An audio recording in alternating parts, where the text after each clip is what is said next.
சாராய்க்கு பிள்ளை இல்லை. இது சொன்னாலே எல்லாருக்கும் புரியும்ல. அவளுக்கு பிள்ளை இல்லை, இது சொன்னாலே புரியும். ஆனால் அடுத்து வருது, மலடியா இருந்தாள்.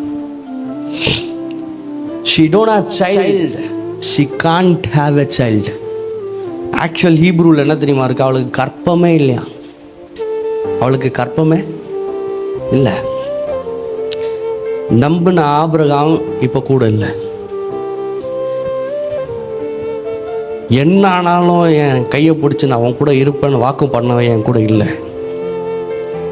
இவன் தான் எல்லாமேன்னு நம்பி என் அப்பாவை விட்டு, என் அம்மாவை விட்டு, என் சொத்துக்களை விட்டு, நான் எல்லாத்தையும் விட்டு 1200 கிலோமீட்டர் இவன் கூட வந்து தங்கியிருக்கிறேன். இவன் என்னடானா சார், லோத்து போகும்போது ஃபீல் பண்ணவன் என்னை விட்டு போகிறதுக்கு அவன் ஒரு நிமிஷம் கூட ஃபீல் பண்ணல சார். நம்மளும் நிறையா நேரத்தில் இப்படி தான் இல்லை, நம்பின மனுஷர்களால், நம்பின ஃபைனான்ஸ்னால், நம்பின சூழ்நிலைகளால், இதுதான் கதின்னு இருந்த எத்தனையோ நிலமையில் விட்டுட்டு தனிமையில் எத்தனை நாள் உட்காந்துருக்கோம் சார். ஆபிரகாம் விட்டார் சார், ஆனால் என் ஆண்டவர் அங்கே வந்தார்.